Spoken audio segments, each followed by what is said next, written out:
Boa noite, meus irmãos. Convido você a procurar o seu lugar para juntos nós cultuarmos ao nosso Deus hoje. Privilégio que nós temos como igreja, sermos edificados juntos através daquilo que nós vamos cantar, do tempo de comunhão, da pregação da palavra de Deus. Agora que acalmaram, deixa eu fazer de novo. Boa noite. Muito obrigado pela resposta. A Olivia tem um aviso rapidinho sobre o que vai acontecer essa semana do Projeto One. Boa noite. Quinta-feira, agora, dia 1º de dezembro, às 15 horas, no Salão do Piba Kids, nós vamos fazer nosso encerramento do Projeto Ana. Então, se você que é mãe de filhos pequenos, mesmo se você não participou o ano inteiro, você pode participar do encerramento, tá bom? Obrigada. Essa semana também a gente começa a certa, digamos que temporada aí de investimento nas escolas públicas aí da nossa cidade. Foi colocado já no informativo da necessidade de termos alguns irmãos aqui ajudando, principalmente no estacionamento, em apoio aqui às atividades que nós vamos ter. Então, se você puder, você homem, puder dar esse apoio, procure o José Carlos, o JC, coordenador do Ministério de Estacionamento, para a gente se envolver nesse sentido também, tá ok? E um último aviso antes de nós começarmos o nosso culto aqui agora. Fui avisado hoje pela manhã, o pastor Joelson tem avisado aí, sobre um treinamento para evangelização de crianças aproveitando esse período do Natal. Uma oportunidade muito especial, uma oportunidade de nós nos envolvermos um pouquinho nisso, de usarmos do Natal, não só sobre Papai Noel, não só sobre as coisas materiais que nós temos neste tempo, mas também uma oportunidade de nós levarmos o verdadeiro significado do Natal. Se você gostaria de participar, de se envolver nisso e até participar deste treinamento, ele vai acontecer na semana que vem. Semana que vem, dia 4, durante EBD. É isso, né? Durante EBD, acredito. Isso. Você pode procurar o pastor Joelcio para participar disso. Tá ok? Querido, nós vamos começar o nosso culto cantando a nosso Deus. Então, Rafa, vem aqui. Você pode ficar em pé, que nós vamos louvar a Deus agora. Boa noite, irmãos. Vixe. Boa noite, irmãos. Agora sim. Nós vamos começar louvando ao Senhor com uma música que eu gosto muito. Ela diz o quanto o nosso Deus é bom. E Ele é bom o tempo todo. E a gente vai tentar, em forma de canção, falar essas verdades para o nosso Deus. Tá bom?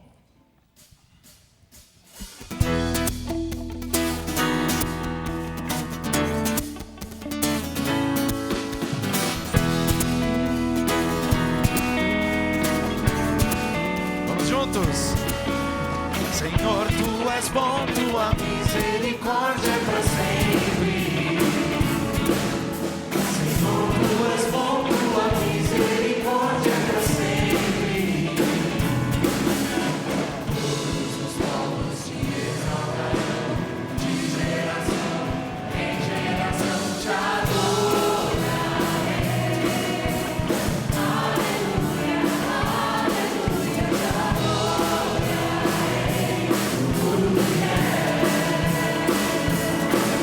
Te adorarei.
motivo de estarmos aqui louvando o nome dele.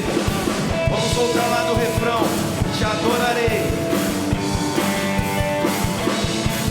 Te adorarei. Aleluia, aleluia. Louve ao Senhor. Adorarei por tudo que é.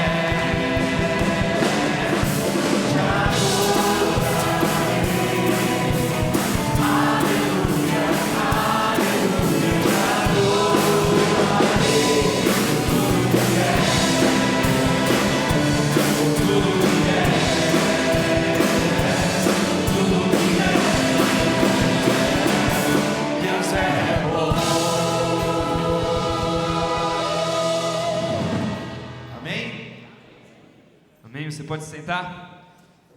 E assim que você se senta também, eu convido você a abrir a sua Bíblia em Lucas capítulo 6, os versículos de 43 até o 45. Texto que vai nos ajudar a pensar já sobre a mensagem. Lucas capítulo 6, versículos 43 até o versículo 45.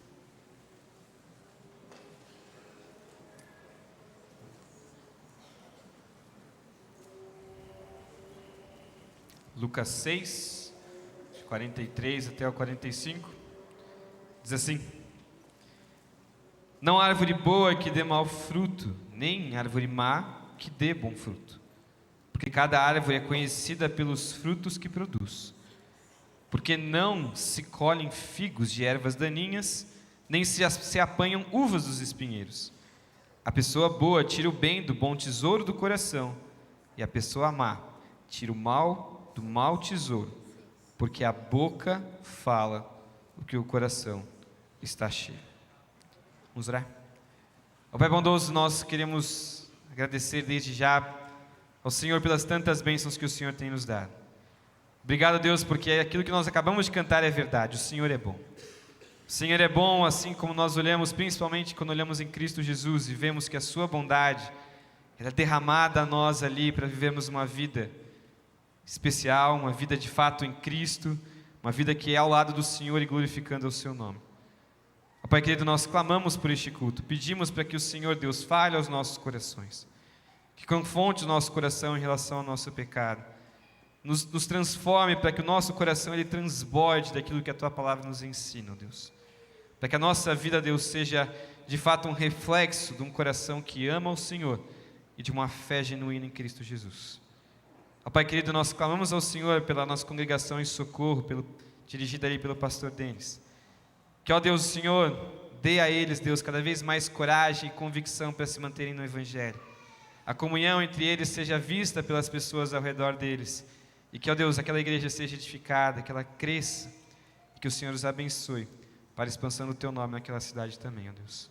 Obrigado, Deus, por este culto. Obrigado por este privilégio que nós temos hoje. E que o Senhor nos abençoe. Oramos assim, ó Deus, pelos méritos de Cristo Jesus. Amém. Nós vamos cantar mais uma vez. Você pode ficar sentado agora porque o pessoal vai entrar. Mas assim que o pessoal chegar, o Rafa vai dar um toque. Você que é pai, pode levar o seu filho, nascido ali desde 2009, para participar ali do ensaio ali em cima, tá ok?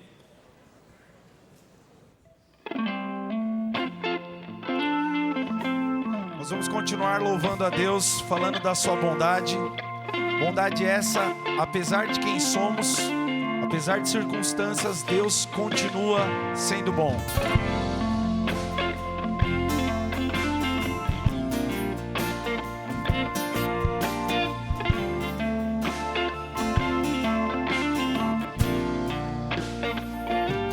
Um dia a gente aprende a confiar em um Deus que faz milagres, que ouve a nossa oração, que se faz presente aqui. Um dia a gente aprende a dar um passo só de cada vez, mas sem duvidar,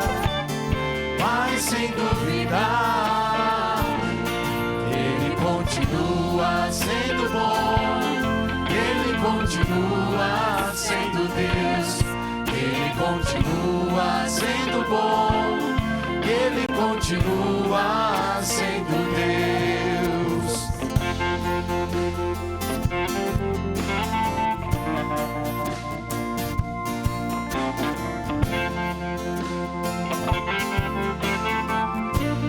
Vamos juntos? Então chega o dia de viver tudo que se aprendeu e a enxergar até o que não se pode ver. Chega o dia de entender, até ouvir um não de Deus, mas sem duvidar, Ele continua sendo bom, Ele continua sendo Deus, Ele continua sendo bom, Ele continua. Mais uma vez. Ele continua sendo bom, Ele continua sendo Deus, Ele continua sendo bom, Ele continua sendo Deus.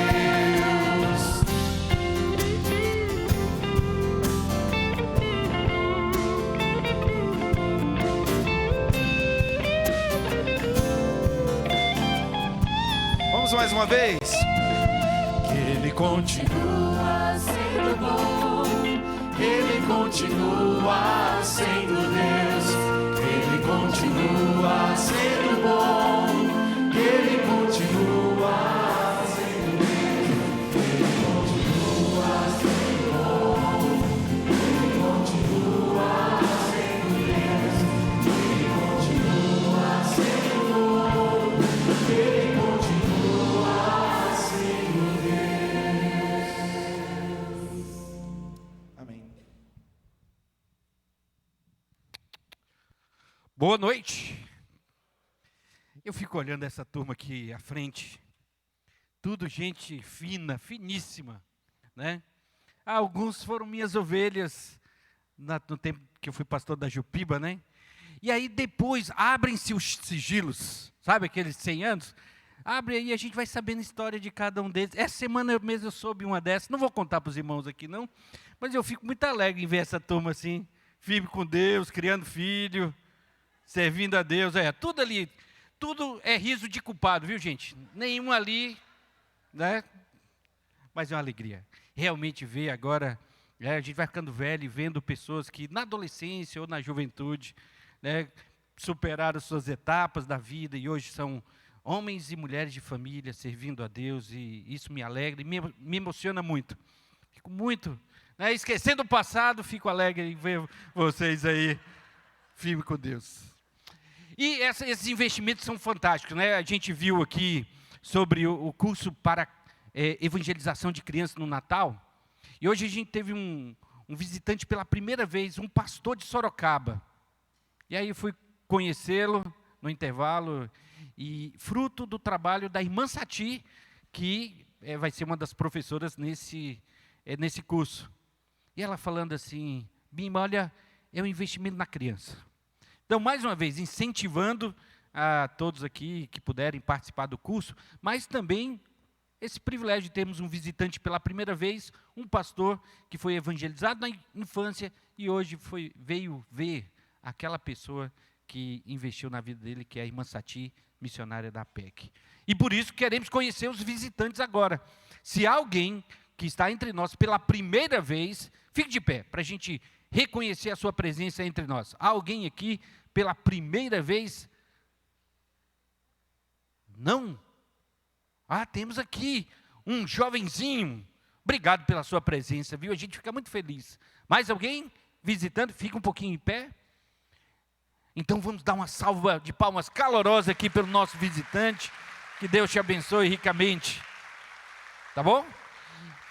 E depois tem um presente para você lá fora. Está escrito visitantes assim, a gente quer dar um presente para você. Tá ok?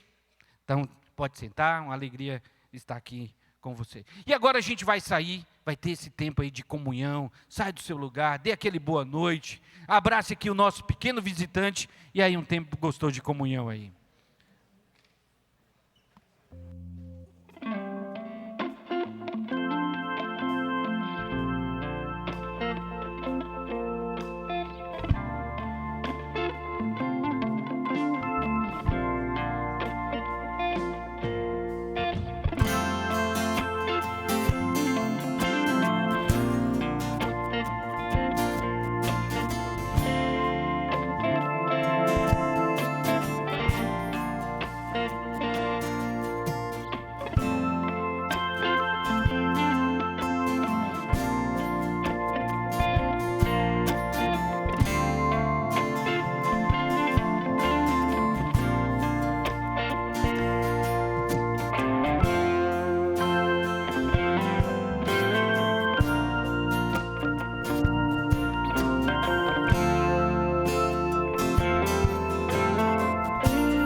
Que gostoso, tempo bom.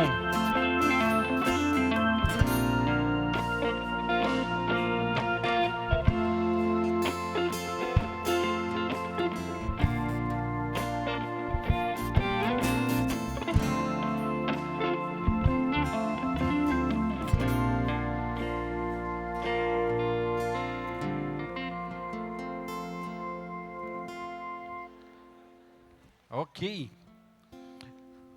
Estava procurando o pastor João. Esse aqui, dá um aceno aí, pastor João. Meu irmão gêmeo, que eu descobri que mora em Portugal, né? Também pela primeira vez, é a segunda vez hoje, né? Pela manhã ele veio aqui, mas está entre nós aqui, vindo de Portugal. Então, está hospedado lá na casa do Rodrigo Monteiro. E esse tempo vai estar aí com os pastores. Então, vamos ter um tempo de comunhão com o pastor João, lá de Portugal. E agora nós vamos entregar os nossos dízimos e as nossas ofertas. Lembrando que esse é um privilégio de quem já conheceu o Senhor Jesus como seu Salvador, que sabe que tudo pertence a Ele, porque Ele nos comprou. E se você não é um salvo em Cristo Jesus, não participe deste momento, que é um momento de adoração e um privilégio para nós. Então, ao som da música, também sai do seu lugar. E lembrando que aqui nos cofrinhos, nós temos aí o nosso investimento no Pregue a Palavra. Hoje o pastor André está viajando para Portugal, então vai ter um Pregue a Palavra lá. Então você pode orar por ele, bem como ofertar, para que mais pessoas possam ter, pastores, essa habilidade na pregação. Então, ao som da música, também traga o seu dízimo e a sua oferta.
Queria chamar o pastor Paulo Santana. Paulo e Dulce, chega aqui, por favor.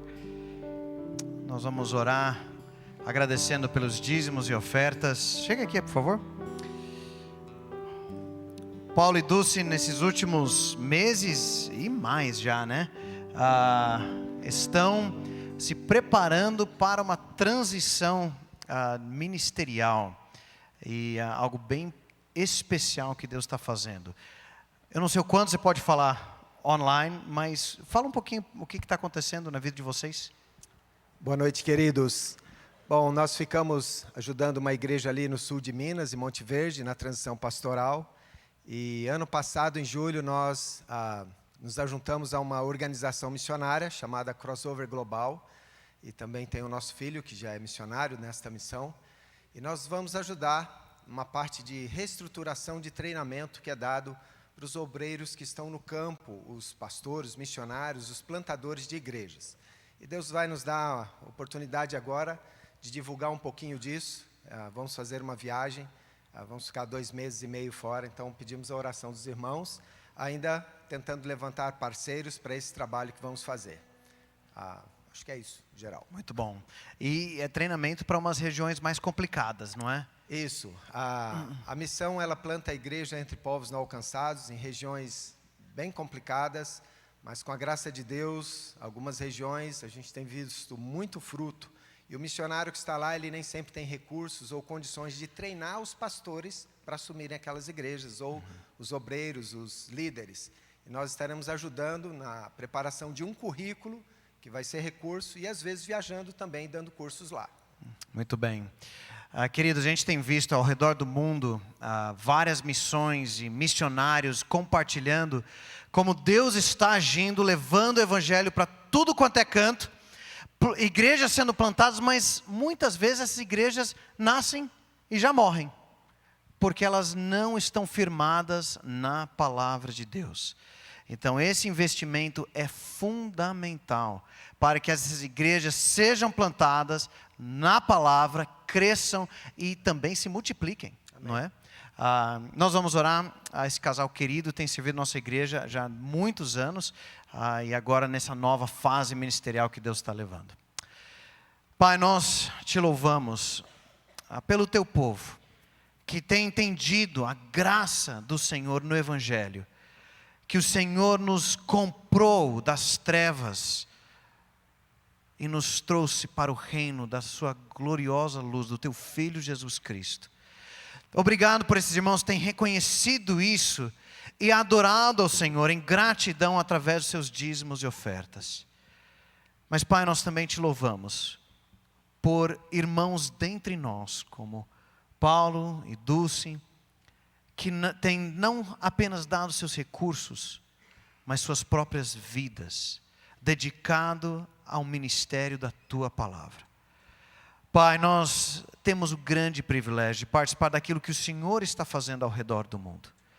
E nós pedimos que o Senhor use o Paulo e a Dulce através desses cursos e viagens, especialmente nesses lugares de linha de frente, países fechados que resistem à obra missionária. Mas a tua palavra não está travada. O poder do teu Santo Espírito não pode ser detido. E pedimos que o Senhor os use para fortalecer pastores e missionários, para que igrejas sejam plantadas, cresçam, se multiplicam, firmados na tua palavra. Oramos por essa nova etapa, levantando parceiros, recursos para essa nova fase ministerial. Oramos em nome de Jesus. Amém. Deus abençoe.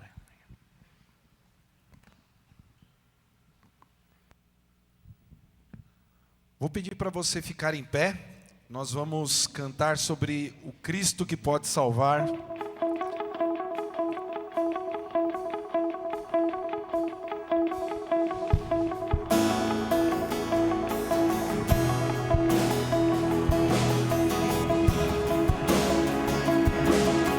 Vamos louvar o Senhor. Todos necessitam de um amor perfeito, perdão e compaixão. Todos necessitam de graça e esperança, de um Deus que salva.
Amém.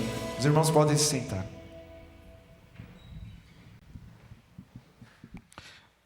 Um dos hábitos que nós tínhamos em relação ao nosso culto antes da pandemia era aquele momento que os irmãos vinham à frente, comunicavam a sua necessidade através da sua presença aqui, dizendo que, olha, ore por mim, estou passando por um momento de tribulação, preciso tomar uma decisão, tenho alguma questão na minha vida que eu clamo à igreja que ore. E aí a pandemia impediu isso, mas a gente quer voltar. E a gente quer dar oportunidade agora. Talvez você que veio com o coração pesado, agora à noite, talvez você que tem uma decisão para tomar e que quer que a igreja ore, ou uma tribulação, uma provação, sai do seu lugar, vem aqui para a gente interceder pela sua vida. Então, se você tem algo que deseja que nós oremos, saia do seu lugar, fique aqui à frente para estarmos orando pela sua vida.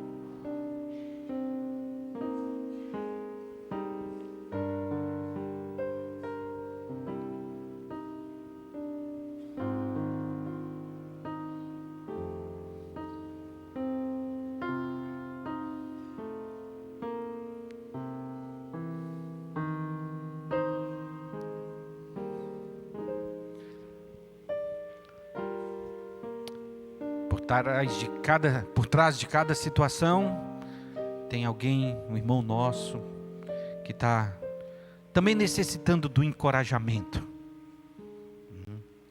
Então, por isso, queremos chamar que você venha à frente, venha representar aqui a igreja, dizendo: eu estou ao seu lado, vou interceder por você. Então, saia do seu lugar, venha aqui à frente e com a sua presença dizendo: estamos juntos nessa tribulação.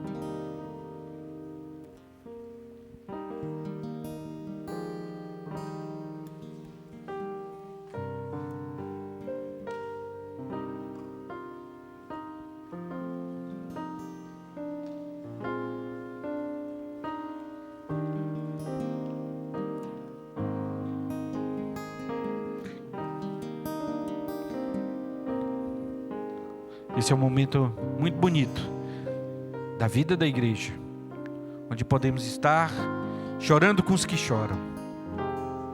Eu queria chamar o pastor Paulo Santana, que vem aqui interceder por esses irmãos, também interceder pelo Ricardo, pela pregação da palavra, para que o Senhor também encoraje os corações aqui nesta noite. Vamos orar. Senhor, o nosso coração se enche de esperança, porque a Tua palavra diz que a Tua graça é melhor do que a vida, por isso os nossos lábios podem Te louvar. Mesmo diante de circunstâncias adversas, do sofrimento, de lutas, de tribulações em nossas vidas aqui, nós ainda podemos exaltar e glorificar o nome do Senhor. Mas nós queremos dizer, Deus, que às vezes a caminhada é tão difícil e por isso intercedemos pela vida desses irmãos que vieram aqui à frente. Eles estão levantando o seu clamor, o Senhor conhece a necessidade de cada coração. Por isso clamamos pela provisão do Senhor e que em meio a tudo isto, tão somente o nome do Senhor seja exaltado e glorificado e pessoas ao redor, os familiares, vizinhos, amigos, outras pessoas possam ver a atitude dos teus filhos, dos teus servos, mesmo diante dos desafios dessa vida, podendo exaltar e glorificar o nome do Senhor. Nosso desejo é que o Senhor traga o alívio, aquela porção maior da graça que vai auxiliá-los nesta caminhada. Reconhecemos a tua provisão, as bênçãos, o cuidado diário, mas principalmente pela esperança que temos em Cristo Jesus, da salvação eterna, garantida para nós ali na cruz do Calvário. E agora, Deus, alimenta o nosso coração quando vamos ouvir a Tua palavra. Abençoa o pastor Ricardo, que ele fale dirigido pelo Senhor, instruindo os nossos corações na Tua palavra, que é o alimento para a nossa vida. Esse é o nosso clamor, é a nossa oração em nome de Jesus Cristo, o nosso Senhor, o nosso Salvador e Redentor. Amém. Que Deus conforte cada coração e ajude nesse momento de suas tribulações.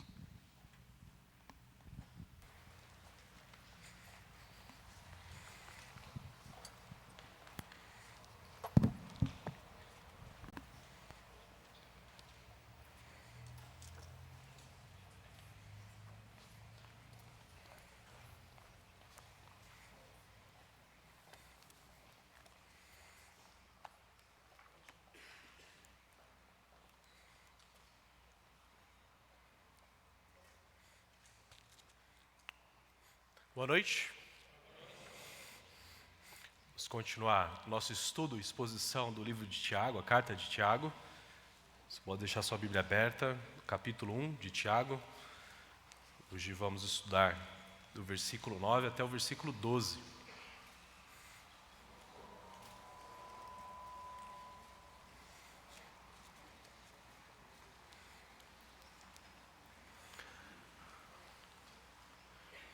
Para entrarmos no assunto do texto, pense em algumas situações comigo.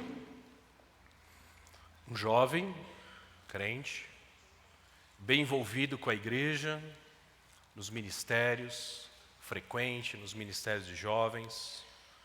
Ele até considera ser pastor um dia. E aí ele entra na faculdade,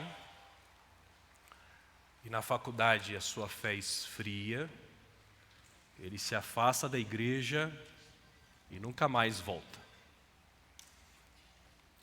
Ou pensa numa moça crente, envolvida também com a igreja, alegre, sonhadora. Ela se casa, logo entra em depressão, sua fé esfria, ela não é mais a mesma. Ou pensa num casal, recém-casados, são felizes, estão empolgados com a nova vida juntos. E aí chegam os filhos, eles se tornam amargurados e ausentes. Ou um pai de família, alegre, líder, pastor do lar, perde o emprego, se torna ansioso e amargurado. São casos bem genéricos, situações bem genéricas, mas que ilustram situações reais. Talvez você conheça algumas dessas situações, talvez você esteja passando por uma dessas situações. E é interessante porque, ouvindo a história, nós chegamos rápido à conclusão de qual é o problema. Bom, o problema do jovem é a faculdade. A faculdade o desviou da fé, esfriou sua fé. O problema da moça foi o casamento. Talvez não foi um bom rapaz que ela escolheu. O problema do casal feliz foram os filhos. E o problema do pai de família foi que ele desabou diante do desemprego. É muito natural, muito normal de nós culparmos as circunstâncias para justificarmos as nossas atitudes. Também, pastor, você não conhece a minha esposa. Você não conhece a pressão do meu emprego. Você não conhece a dor que eu estou sentindo aqui dentro. As circunstâncias me fizeram agir assim. Mas o texto que nós lemos no começo do culto, em Lucas, Jesus não culpa as circunstâncias. Ele diz, não há árvore boa que dê mau fruto, nem árvore má que dê bom fruto. A árvore, ela é conhecida pelos frutos que produz. Por que não se colhem figos de ervas daninhas, nem se apanham uvas dos espinheiros? A pessoa boa tira o bem do bom tesouro do coração.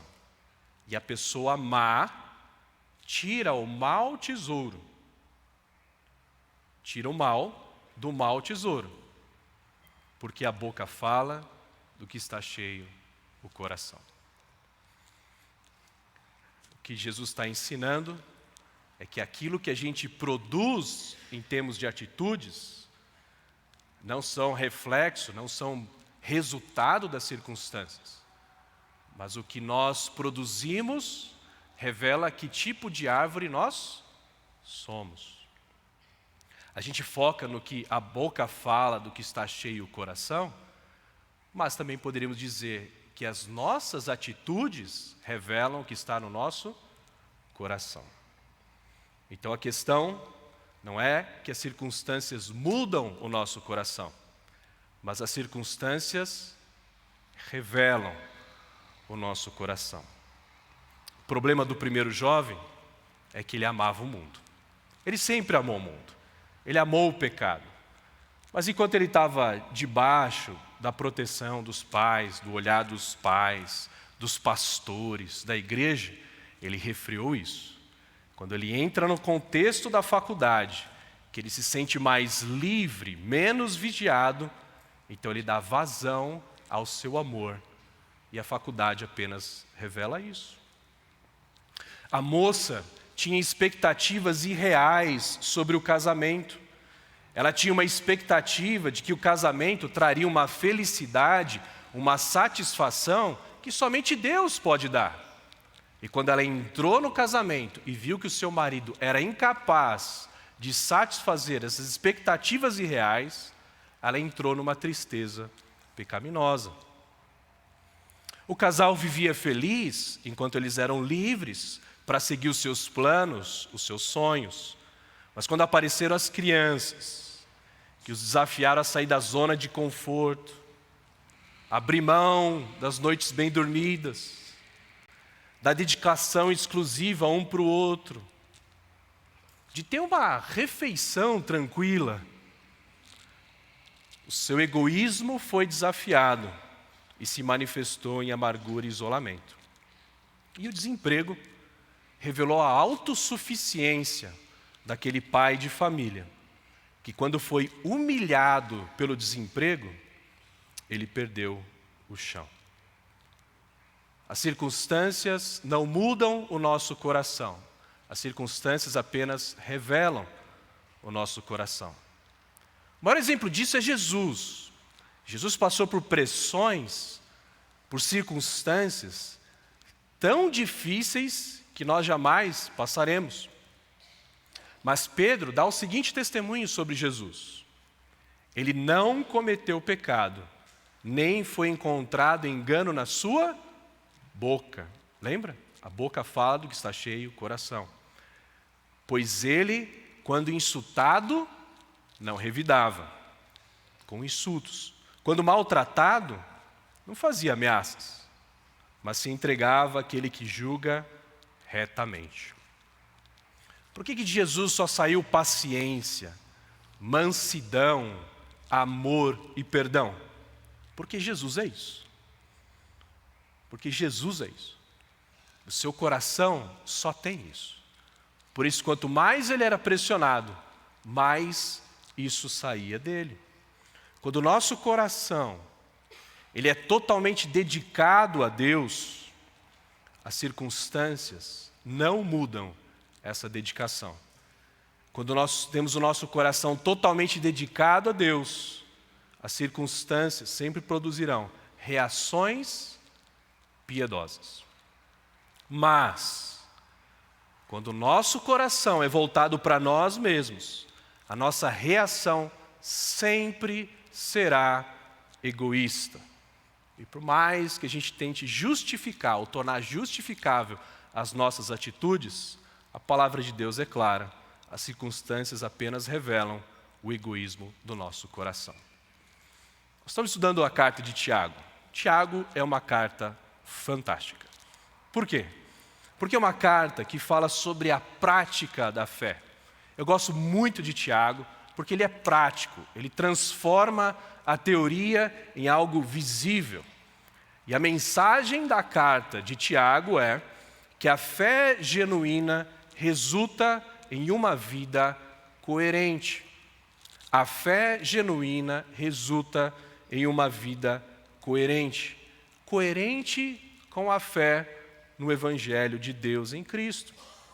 Não adianta falarmos que cremos nesse Evangelho e as nossas atitudes serem totalmente contrárias ao Evangelho. A carta, nós vimos na primeira exposição, ela foi escrita para judeus convertidos ao Evangelho, espalhados por causa da perseguição aos cristãos. Então, a carta é escrita para cristãos que estão longe de casa, estão debaixo de perseguição, estão enfrentando dificuldades. Um pouco daquilo que a gente tem conversado. Essas circunstâncias essas dificuldades vão revelar o coração do cristão, se é uma fé genuína ou não. E estamos estudando essa passagem, aí desde o começo do capítulo 1, que fala sobre provação, situações difíceis que vão provar a nossa fé, que vão revelar a qualidade da nossa fé. Nós já vimos com Bima que a provação é um motivo de alegria por aquilo que produz na nossa vida. A provação, a situação difícil, ela produz maturidade no cristão. E nós vimos na semana passada que enquanto passamos pela provação, nós podemos clamar a Deus com perseverança e com confiança, sabedoria. Clamamos a Deus por sabedoria e nós temos certeza que Deus nos dá a sabedoria no meio da provação e por meio da provação. Hoje, nesses 3 versículos, nós veremos que a fé genuína, ela resulta em perseverança na provação. A fé genuína resulta em perseverança na provação. Em palavras mais simples, se você tem uma fé verdadeira, no evangelho verdadeiro, apesar das circunstâncias difíceis, da provação, nós perseveraremos. Não sei se saiu certo essa palavra, mas nós vamos perseverar. Mais fácil. Então, se o nosso coração tem uma perspectiva, tem uma visão correta, uma interpretação correta sobre nós mesmos, sobre Deus e sobre as circunstâncias, nós vamos perseverar mesmo diante da mais dura provação. Vamos ler o texto. Tiago 1, versículo 9. Diz assim: o irmão de condição humilde glorie-se na sua exaltação, e o rico na sua humilhação, porque ele passará como a flor do campo. Porque o sol se levanta com seu calor ardente, a planta seca, a sua flor cai, e a formosura do seu aspecto desaparece. Assim também o rico murchará em seus caminhos. Bem-aventurado é aquele que suporta com perseverança a provação. Porque, depois de ter sido aprovado, receberá a coroa da vida, a qual o Senhor prometeu aos que o amam.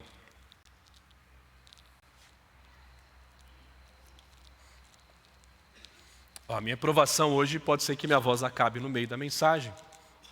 Aí o Davi continua a pregação. Vai estudando aí, Davi. Primeira parte. A fé genuína, a fé verdadeira, do humilde, ela reconhece a sua elevada posição em Cristo. Ok? Então, o humilde, o pobre, a gente vai ver aqui no texto, ele reconhece a sua riqueza, o seu status elevado em Cristo Jesus, quando a sua fé ela é genuína. Porque o texto começa dizendo assim: o irmão de condição humilde glorie-se na sua exaltação. O que ele chama aqui de irmão de condição humilde, ele faz um contraponto, ele faz uma comparação com o versículo 10 com o rico, certo? Então, o 10 ele vai falar sobre o rico, logo, então no versículo 9, o humilde ele está falando do pobre, ok? Do pobre. O pobre, ele tem uma posição humilhada no mundo de hoje, ok? Quem não tem acesso a recursos, ele é humilhado na sociedade de hoje, ok? É isso. Essa é a prática do mundo. É uma constatação, não é o correto. Ele vai falar na carta que aquele que crê no Evangelho, ele não deve humilhar o pobre. Vamos ver mais para frente sobre isso. Mas no mundo é assim. Eu estive em Boa Vista na semana passada. Em Boa Vista a gente tem muito venezuelano, refugiado. E aí você passa nas praças de Boa Vista, naquele calor infernal, em cada sombra de árvore, tem uma família venezuelana. E assim, eu não suportava ficar 2 minutos fora do ar-condicionado. Então, eu fiquei no ar-condicionado o tempo todo, dentro do carro, no quarto, na igreja. Mas o venezuelano que não tem acesso aos recursos por causa da sua situação, ele veio para o nosso país sem nada, por conta da política da Venezuela, e ele chega sem recursos no Brasil, ele é humilhado. Você não tem ar-condicionado para você, você fica na sombra da praça. Mas ninguém gosta de passar na praça e ver o pobre na praça. Então o que eles fizeram? Eles cercaram a praça e constantemente a polícia está chutando os venezuelanos da praça. Isso é humilhação. Isso é humilhação. Eu passei mal em Boa Vista para manter a tradição, né, de todas as minhas viagens, eu preciso ficar doente agora.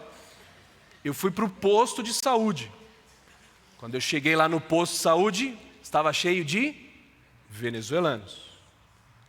E por mais que toda a equipe médica, enfermeiros, tentando dar o melhor tratamento para eles, é humilhante. Aquele posto de saúde com manchas de sangue no chão, poucas pessoas para atender uma multidão, as pessoas passando mal e não têm acesso a um atendimento porque não têm recursos. E aí, essa é a condição, provavelmente, da maioria dos leitores da carta de Tiago. E quando a gente fala de pobre, geralmente, nós temos a cultura de todos nós de nos identificarmos como pobre. Não vou fazer isso, mas se eu falar, quem é rico aqui? Ninguém levantaria a mão, provavelmente. Os pobres ficam em pé, todo mundo ficaria em pé. Porque a gente tem essa cultura. O que a gente não pensa é que hoje, grande parte da sociedade, a maioria dessa igreja aqui, vive melhor do que os imperadores da época da Idade Média. Ok? Você tem um abrigo, você tem uma casa, você tem água quente, você tem saneamento básico. Só nisso você já ganha do rei, entendeu? Você descarga, você manda para longe, aquilo que você não quer ficar na sua casa, ele não, ficava ali, ok?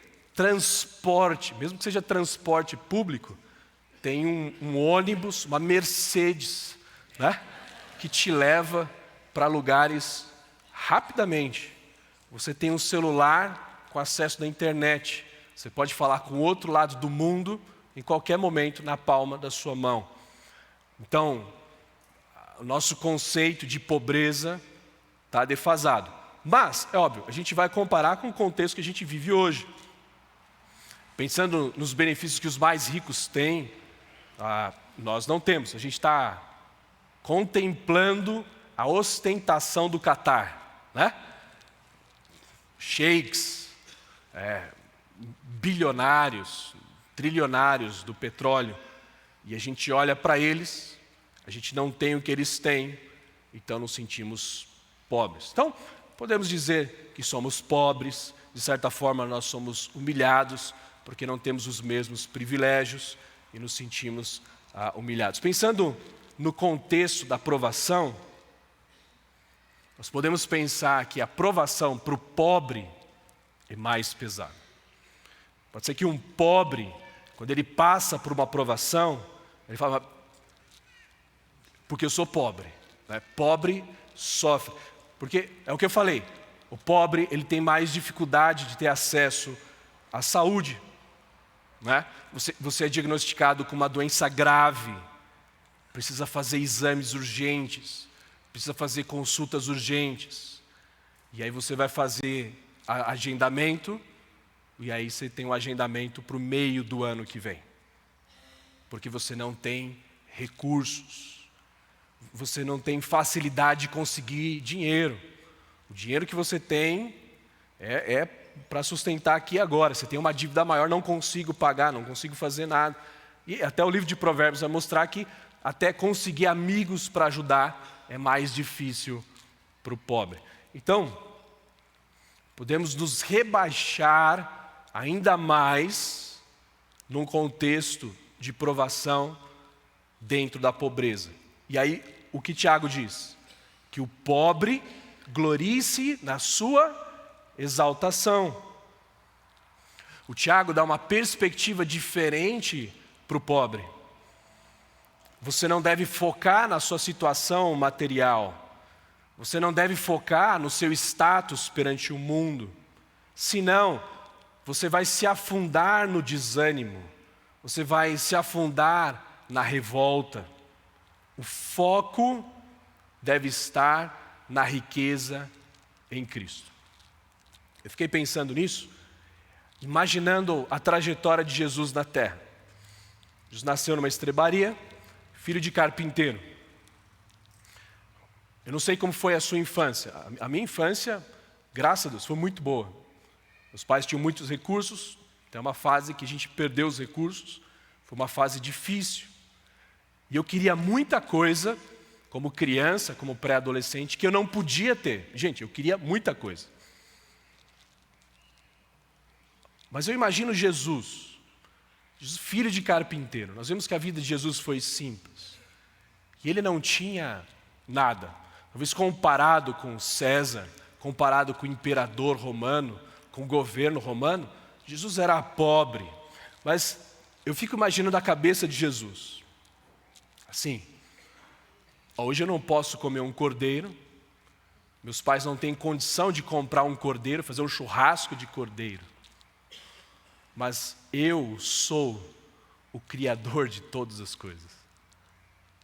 Imagine isso. Eu sei que por um período de 33 anos, os recursos vão ser limitados. Mas da eternidade para trás e da eternidade para frente, tudo é de Jesus. Então, com certeza, nessa perspectiva, passar pelas limitações que Jesus passou era mais fácil. E é isso que Tiago está falando. Nós somos herdeiros com Cristo. Nós somos herdeiros de tudo com Cristo. Então, se hoje, passando pelas limitações de recursos, mas eu sei o que eu tenho em Cristo, é mais fácil passar por isso. Eu fiquei imaginando o filho do Bill Gates. Eu não conheço a história, enfim, mas eu fico imaginando lá, o filho. Aí, sei lá, ele pede, pai, me dá um Porsche, né? Só um Porsche, pai, não pedi nem uma Ferrari, né? E o Bill Gates pode falar, filho, não, né? Você não tem idade para isso. Mas no coração dele, ele sabe, ó, a hora que o papai morrer, tudo isso vai ser meu. Então ele tem uma perspectiva no futuro de uma riqueza. Ele não entra em desespero. Então, a palavra de Deus diz que quando nós cremos no Evangelho, nós somos herdeiros com Cristo. E muito mais do que posses materiais, nós temos em Cristo o próprio Deus. O próprio Deus. O que é essa história do Evangelho? Deus nos criou para vivermos com Ele. Mas nós desprezamos a Deus. Ao invés de nos submeter a Deus, nos tornamos Deus de nós mesmos, fizemos o que nós quisemos e desprezamos a vontade de Deus. E aí quando nós desprezamos a vontade de Deus, nós desprezamos o próprio Deus. E quando nós desprezamos um Deus eterno, nós atraímos sobre nós a condenação eterna. E nós não poderíamos fazer nada para acabar com essa condenação. Mas Deus, que é rico em misericórdia e graça, Ele deu o seu Filho Jesus Cristo, que não tinha pecado, e Jesus assume o nosso pecado. Ele morre na cruz, sofrendo a nossa condenação. Ele ressuscita ao terceiro dia. E agora todo aquele que nele crê tem o perdão dos pecados, tem a vida eterna e se torna herdeiro com Cristo. É por isso que Paulo, em Efésios capítulo 1, ele vai dizer, bendito seja o Deus e Pai de nosso Senhor Jesus Cristo. Por quê? Que nos abençoou com todas as bênçãos espirituais nas regiões celestiais em Cristo. Deus nos abençoou com todas as bênçãos espirituais. Lembra que no passado a gente cantava aquela música Chuvas de Bênçãos, lembra? Chuvas de bênçãos. E eu não lembro agora que eu ia tentar cantar para os irmãos, mas eu esqueci, graças a Deus. Mas é alguma coisa assim, gotas somente nós temos, chuvas rogamos a Deus. Esse é o hino do ingrato, né? Gotas somente nós temos, enquanto a palavra de Deus diz que nós temos todas as bênçãos espirituais. Efésios 2, ele diz, juntamente com ele, com Cristo, nos ressuscitou e com ele nos fez assentar nas regiões celestiais em Cristo.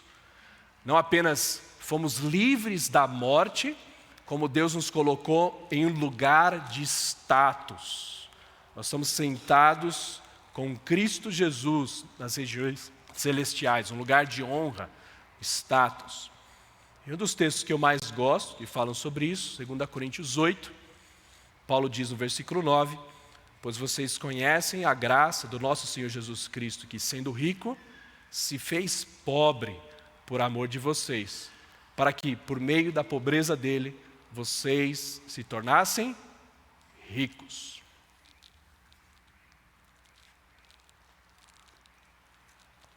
Então, num contexto difícil de provação, quando as coisas apertam, se o nosso coração está para esse mundo, nós vamos depender dos recursos materiais. A gente depende dos recursos materiais para alcançar soluções médicas, para pagar uma dívida, ou até coisas como os ricos fazem, né? Fazer uma viagem para espairar, estou estressado e vou lá para a Suíça, né? Ou nós confiamos no status para ter segurança para nós.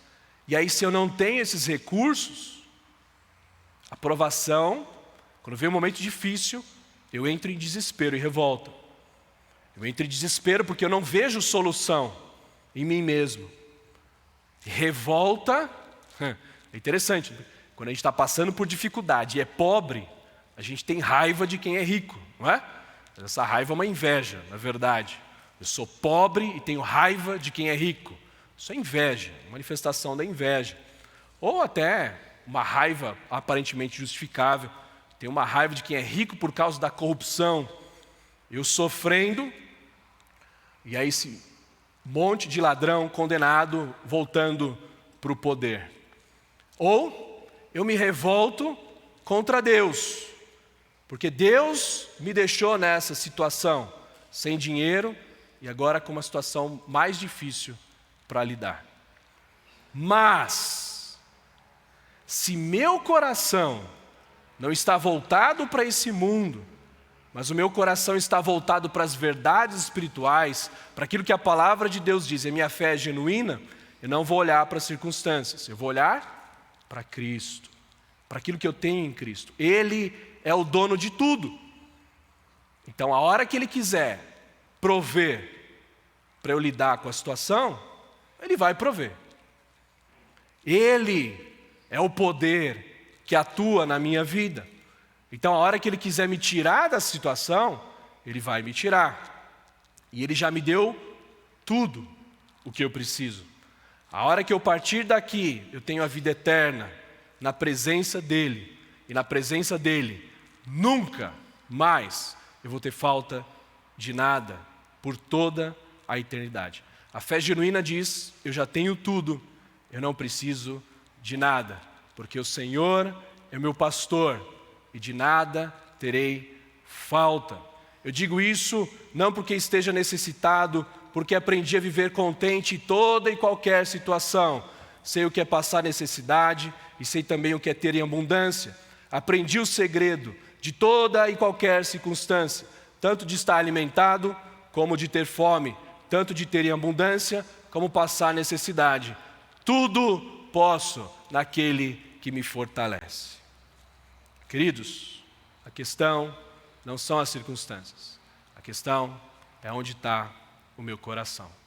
Se a minha fé é genuína, eu persevero na provação. O que eu preciso mudar, então, não são as circunstâncias. O que eu preciso mudar é o meu coração. Mas, Isso não é só para os pobres, os humilhados, mas também para os ricos.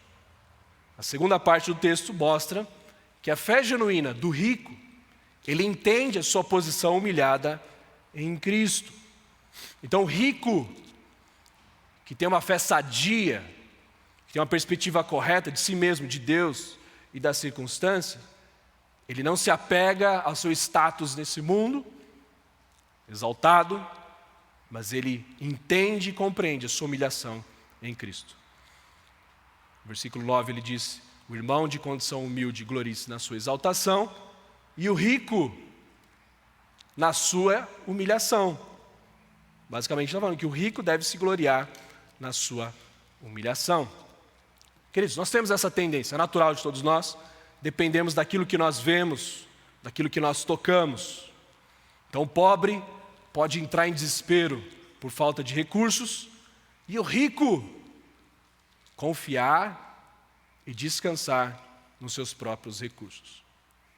Mas, assim como o pobre, o rico também, com uma fé genuína, ele vive pela fé, não por aquilo que ele vê, não por aquilo que ele toca, mas pelas verdades da palavra de Deus, do Evangelho de Cristo. E ao invés de colocar a sua segurança na riqueza, ele confia em Deus, porque reconhece que na perspectiva da eternidade ele é pobre. Ele é pobre. O Evangelho mostra isso. O Evangelho é a humilhação do ser humano.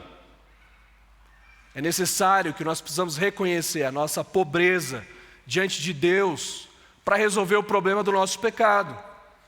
Só quando nós reconhecemos que somos pobres e dependemos da riqueza de Deus é que nós somos salvos. Ninguém nesse mundo tem nada para oferecer para Deus para acertar a sua situação diante dele por causa do seu pecado. Pecamos contra um Deus eterno, temos sobre nós uma condenação eterna. O que nós temos de eterno para oferecer para Deus? O que nós temos para oferecer a Deus que não foi o que o próprio Deus nos deu? Somos totalmente dependentes dele para sermos salvos. E como pobres que dependem da generosidade dos ricos para sobreviver, assim somos nós, dependemos de Deus para termos vida e salvação. E é interessante, porque isso funciona na questão material, os recursos materiais vêm de Deus, mas também no espiritual, as riquezas espirituais vêm de Deus. É por isso que eu gosto muito da história do rico, registrada nos Evangelhos. Marcos 10, vou ler o trecho aqui, se o irmão quiser acompanhar, ou só ir ouvindo, mas ele mostra o quanto nós somos necessitados, miseráveis, materialmente e espiritualmente. Aconteceu que, versículo 17, Marcos 10, pondo-se Jesus a caminho, um homem correu ao seu encontro e, ajoelhando-se diante dele, perguntou-lhe: bom mestre, que farei para herdar a vida eterna? Jesus respondeu: por que você me chama de bom? Ninguém é bom, a não ser um, que é Deus. É interessante isso, né? Ele chama: bom mestre, o que faço para herdar a vida eterna? E Jesus já chama a atenção: opa, por que você está me chamando de bom? Ele sabe que Jesus é bom, mas Jesus está chamando a atenção para algo: a bondade. Quem é bom? Quem é rico em bondade? Versículo 18, versículo 19, Jesus diz: você conhece os mandamentos: não mate, não cometa adultério, não furte, não dê falso testemunho, não defraude ninguém, honra o seu pai e sua mãe. Então o homem respondeu: mestre, tudo isso tenho observado desde a minha juventude. A resposta de Jesus para o que ele vai fazer para herdar a vida eterna, a resposta de Jesus foram os 6 mandamentos dos 10 mandamentos que tratam do relacionamento com o próximo. E aí quando Jesus cita esses mandamentos, o homem diz: que bom que o Senhor citou isso, porque isso eu já faço desde a minha juventude. Ou seja, aos seus próprios olhos, aquele homem também era bom, ele é rico em bondade. Versículo 21, Jesus, olhando para ele com amor, disse: só uma coisa falta a você. Vá venda tudo o que tem, dê o dinheiro aos pobres e você terá um tesouro no céu. Depois venha e siga-me. Ele, porém, contrariado com essa palavra, retirou-se triste, porque era dono de muitas propriedades. Então, depois de Jesus levantar a bola daquele homem, ele diz: não, esses mandamentos eu já cumpro. Ele queria ouvir de Jesus: muito bom, então você já tem a vida eterna, fica tranquilo. Jesus falou: não, então só falta uma coisinha, certo? Vende tudo o que você tem, dá para os pobres e me segue. A forma como esse homem sai de diante de Jesus revela o seu coração, porque ele era dono de muitas propriedades. Com certeza ele não estava disposto a abrir mão de todas essas propriedades por causa de Jesus, e não estava disposto a pegar suas propriedades e entregar para o próximo. Isso revela que aquele homem, ele amava mais as suas riquezas do que a Deus, e ele amava mais as suas riquezas do que o próximo. Ora, todos os mandamentos da Bíblia são resumidos em 2 mandamentos: amar a Deus acima de todas as coisas e amar ao próximo como a si mesmo. Ele não ama a Deus acima das suas riquezas e ele não ama o próximo como a si mesmo. Logo, ele não obedece nada, nenhum mandamento. Ele está longe da vida eterna. Por isso que Jesus diz, olhando ao redor, disse aos seus discípulos: como é difícil para os que têm riquezas entrar no reino de Deus. Os discípulos estranharam essas palavras, mas Jesus insistiu em dizer-lhes: filhos, como é difícil entrar no reino de Deus. É mais fácil um camelo passar pelo fundo de uma agulha do que um rico entrar no reino de Deus. Percebe que aquele homem, mais do que rico materialmente, ele era rico de justiça própria, de autossuficiência para entrar no reino de Deus. Jesus, depois de expor o seu coração, Jesus diz: é difícil um rico entrar no reino dos céus. E depois ele aumenta ainda mais a compreensão quando ele diz: é mais fácil um camelo passar pelo buraco de uma agulha do que um rico entrar no reino dos céus. A pergunta é: quando um camelo vai passar pelo buraco de uma agulha? Nunca. Por isso, nunca um rico vai entrar no reino dos céus. Dentro do contexto, nós entendemos que aqui a ênfase de Jesus, muito mais do que a riqueza material, essa riqueza de justiça própria. Nunca uma pessoa que é autossuficiente para a sua salvação, ele vai entrar no reino de Deus. Por isso os discípulos disseram: sendo assim, quem pode ser salvo?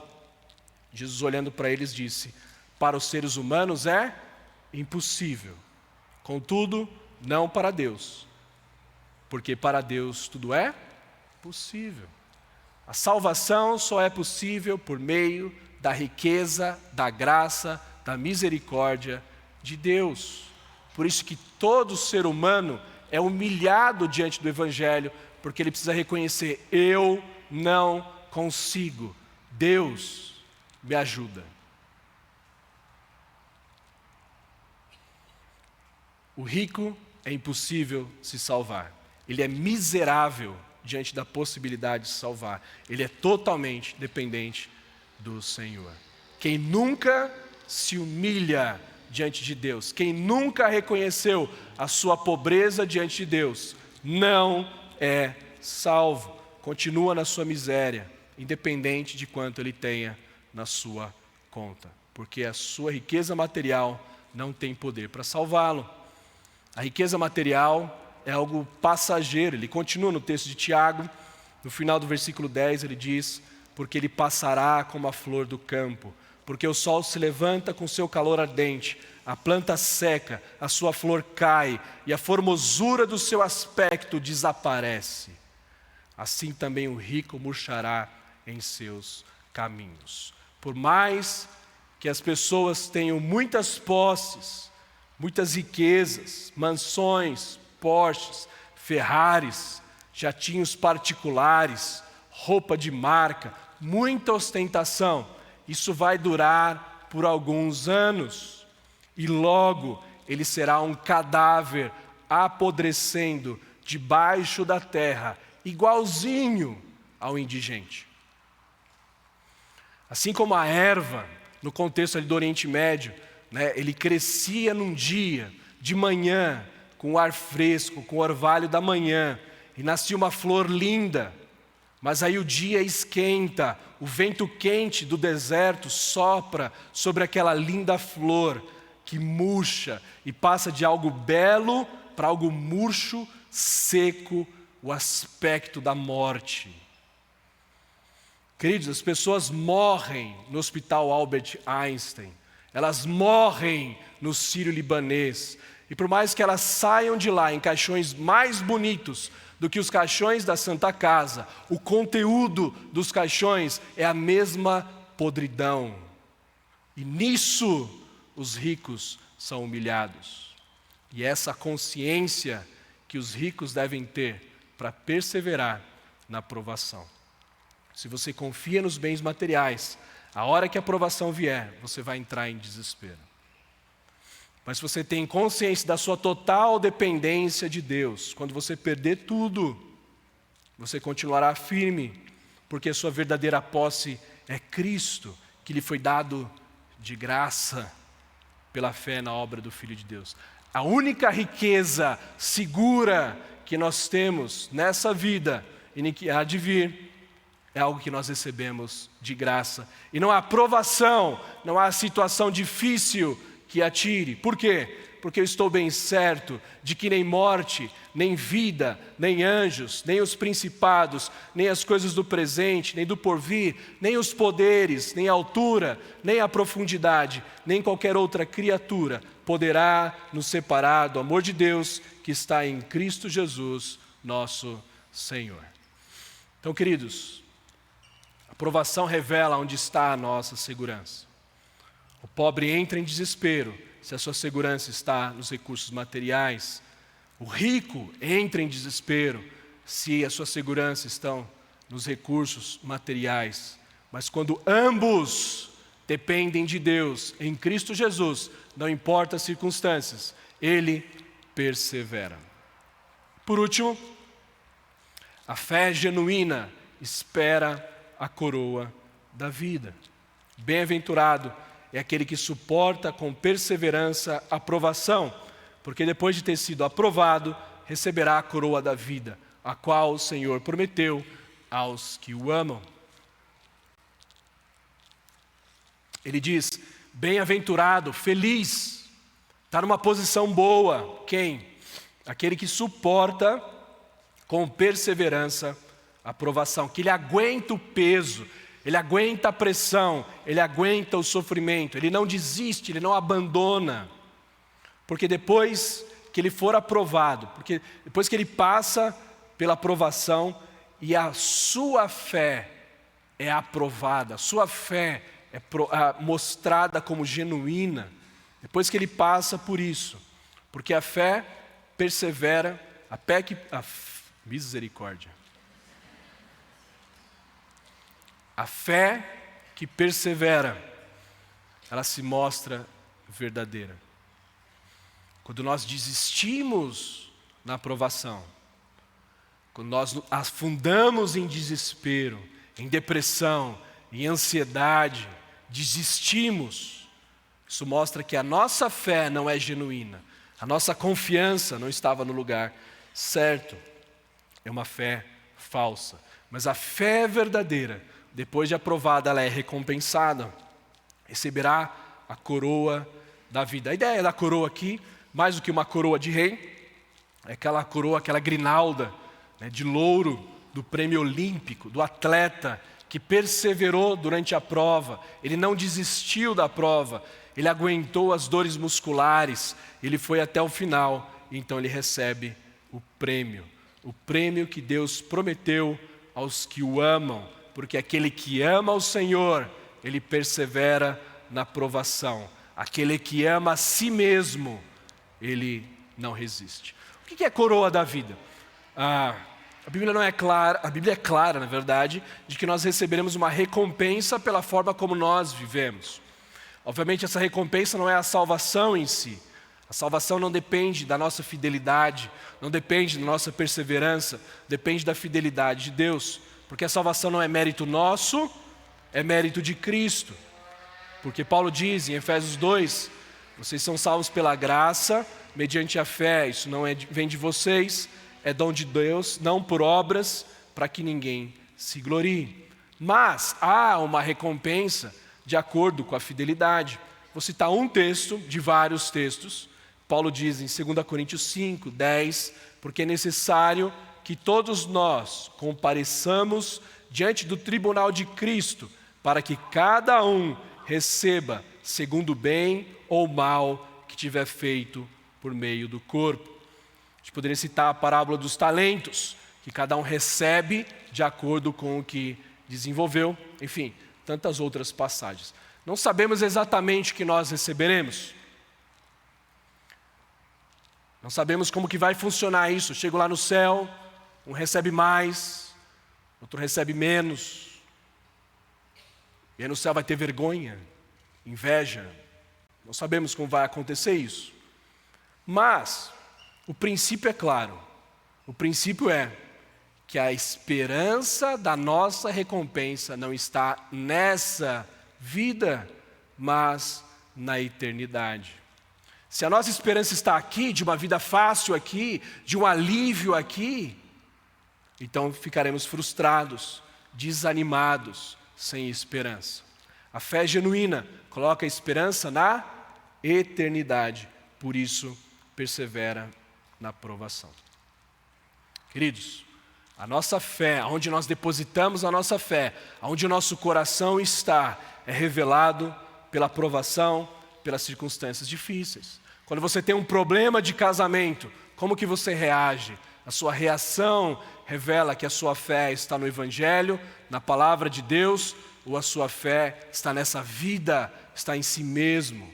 Quando você passa por problemas financeiros, quando você passa por problemas de saúde, quando você passa por problemas de relacionamento, problemas reais, sofrimentos reais, mas se a sua fé está mal ajustada, se a sua esperança está nessa vida, você vai lidar com desânimo e desistência.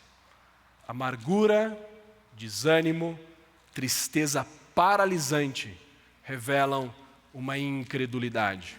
Perseverança, ânimo, esperança, resiliência revelam uma fé genuína.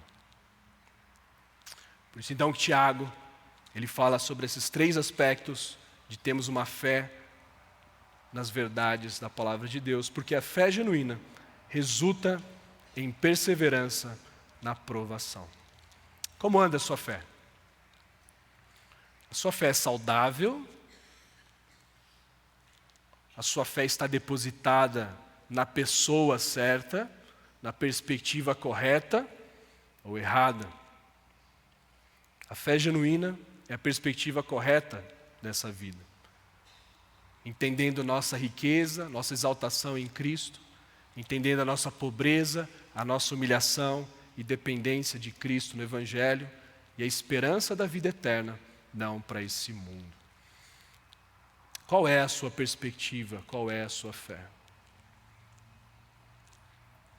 Queridos, com certeza, todo momento a gente precisa arrumar a nossa perspectiva.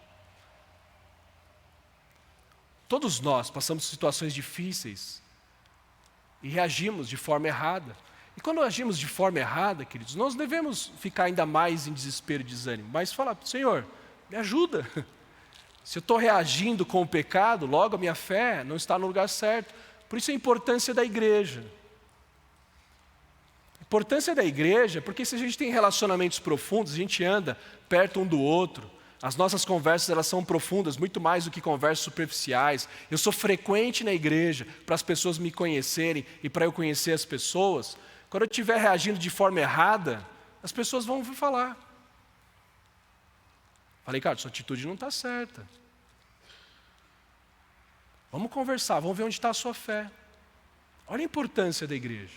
A importância da palavra de Deus, que me ajuda a ter uma perspectiva correta sobre a vida. Queridos, o maior motivo de sofrimento dentro da nossa igreja é porque as pessoas, elas creem numa mentira que diz que Deus quer a nossa felicidade para essa vida. E aí, por elas não estarem felizes, elas querem abandonar o casamento, elas querem abandonar o trabalho, elas querem abandonar a igreja, elas querem abandonar o relacionamento, porque a perspectiva está errada. Você não foi criado para ser feliz dentro do seu conceito de felicidade. É por isso que Tiago escreve essa carta, fala, gente, isso não é fé genuína. A hora que vem um momento difícil, eles querem cair fora. Vamos ler a Bíblia.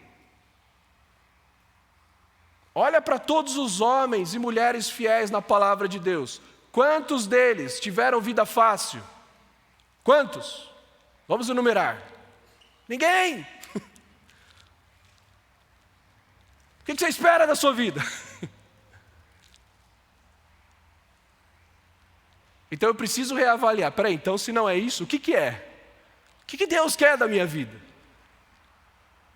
Essa resposta vai determinar a sua reação.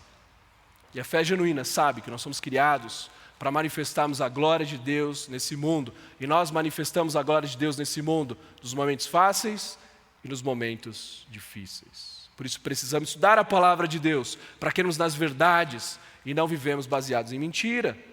Precisamos investir tempo em oração. Senhor, está difícil. A gente sofre, gente. Não estou pregando aqui um negócio estoico, né? Você tem que passar pelo sofrimento sorrindo. Engole esse choro. Não, chora. Jesus chorou. Mas põe seu coração para Deus. Senhor, está difícil. Eu estou ansioso. Estou desesperado. Me ajuda a crer nas verdades do Senhor. Da história daquele pai que disse para Jesus, eu creio, me ajuda na minha incredulidade. É isso que a gente tem que fazer, Senhor, eu creio, me ajuda, porque eu não creio. Abrimos o nosso coração para Deus. E por último, gente, se é difícil para nós, que temos acesso à palavra de Deus, temos a perspectiva correta, imagina quem não tem acesso à palavra de Deus. É aquele seu colega de trabalho, que está tomando 3 remédios de tarja preta, desesperado. É aquele seu vizinho, que já tentou suicídio 3 vezes. É aquele casal de amigos, que está pensando em acabar com o casamento. É aquele seu amigo, que está desanimado. Eles precisam ouvir do Evangelho, para terem uma perspectiva correta da vida e terem esperança. Esse é o nosso papel, mostrar a perspectiva correta para eles, para que pela graça e misericórdia de Cristo, eles alcancem uma fé genuína e sejam salvos. Que Deus nos ajude. Por isso vamos ficar em pé, e vamos orar cantando. Senhor, eu quero viver isso, quero entregar toda a minha vida, depender totalmente do Senhor, para ver uma vida, uma perspectiva correta.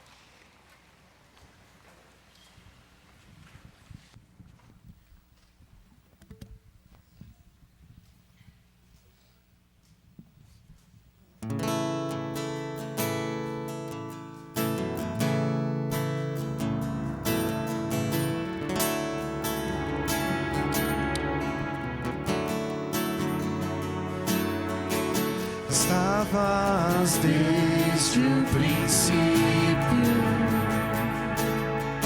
eterno tu és, Senhor.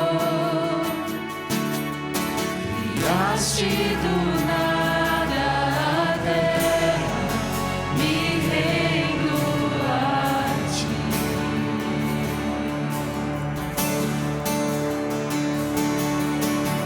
Antes que eu pecasse,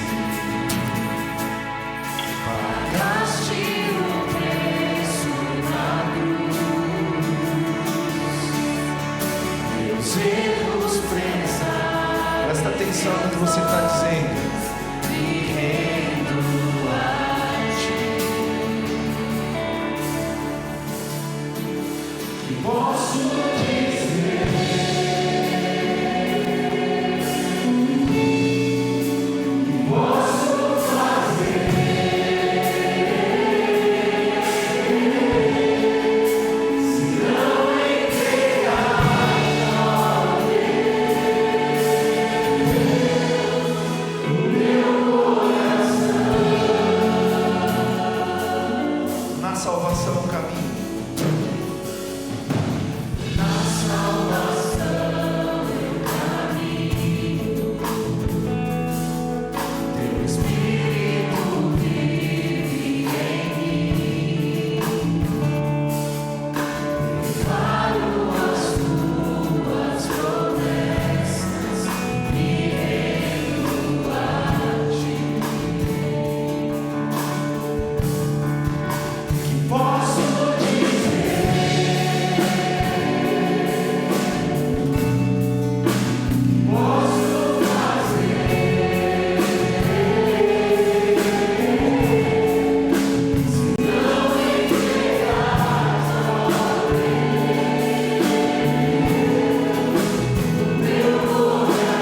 Posso dizer mais uma vez.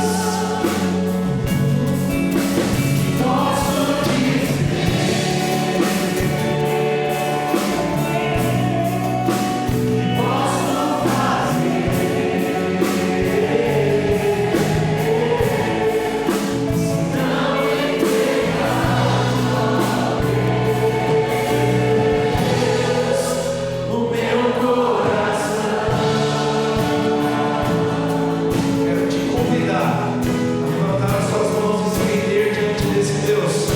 Exatamente o que nós vamos dizer. Não há nada que possamos fazer senão nos render a esse Senhor. Que nos salvou e nos alcançou. Louve ao Senhor. Juntos. Estarei com as mãos levantadas a ti. Louvar, meu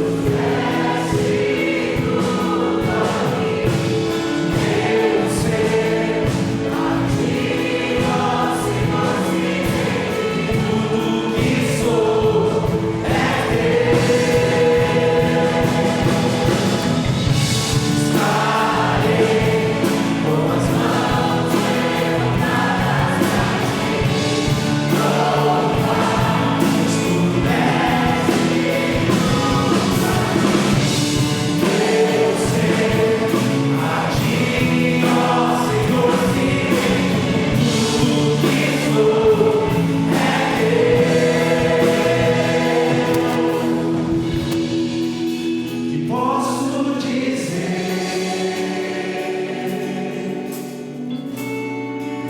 que posso fazer,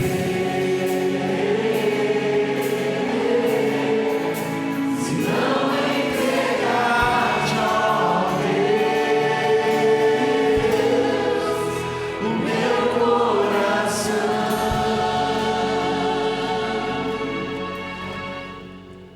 Vamos orar, queridos? Deus, obrigado, Pai, porque o Senhor nos coloca em situações tão difíceis, tão terríveis, que fica evidente que nós não temos controle de nada, que fica evidente que esse mundo é insuficiente para nos salvar, para nos satisfazer, para nos completar. Obrigado, Deus, obrigado pelos momentos difíceis. Nós reconhecemos, Pai, diante do Senhor, que como é difícil a gente manter a perspectiva correta. É muito fácil, Deus, olharmos para nós mesmos, para o nosso sofrimento, para os nossos desejos, pelos nossos anseios, pelas nossas expectativas, não no Senhor, mas em coisas tão pequenas da criação. Por isso pedimos perdão diante do Senhor. E ajude-nos, Deus, todos nós aqui, nessa noite, a termos uma visão correta, a colocarmos a nossa fé no Senhor, naquilo que nós temos do Evangelho, nas verdades da Tua Palavra, e que isso mude, Deus, a nossa vida. Em especial eu peço pelas pessoas que estão passando por provações hoje. Pessoas com diagnósticos de doenças terríveis. Pessoas prestes a perder alguém que ama. Pessoas que estão lutando ainda com o luto porque perderam pessoas que amam. Dificuldades dentro do casamento, dificuldade com filhos, dificuldades, Deus, com emprego, pessoas com tanto tempo desempregadas, sem perspectiva, pessoas passando por dificuldades financeiras e tantas outras, Pai, que só o Senhor conhece. Nosso clamor ao Senhor, pela Tua graça e misericórdia, é que esses corações sejam cheios da Tua graça, sejam cheios da Tua verdade. Isso, Deus, dê força, dê ânimo, motivação para eles perseverarem e perseverando, seja um testemunho do Teu poder, da Tua glória na vida deles, pois para isso nós somos criados, para isso nós somos chamados, Deus. Nos capacita, Deus, a vivermos aquilo que o Senhor pede de nós. Precisamos do Senhor. Obrigado, Deus, por Cristo Jesus, que nos deu tudo o que precisamos. Obrigado, porque em Cristo Jesus podemos fazer parte de uma igreja. Como foi gostoso o dia de hoje. Como é bom, Deus, ter a nossa fé renovada, junto com os irmãos, a comunhão com os irmãos, a Tua palavra. Como é gostoso isso.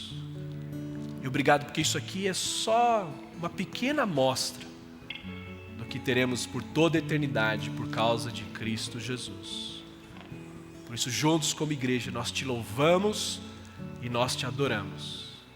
E pedimos juntos que a graça do nosso Senhor Jesus Cristo, o amor do Deus Pai e as consolações do Teu Santo Espírito enche o coração da Tua igreja, hoje e para todos sempre.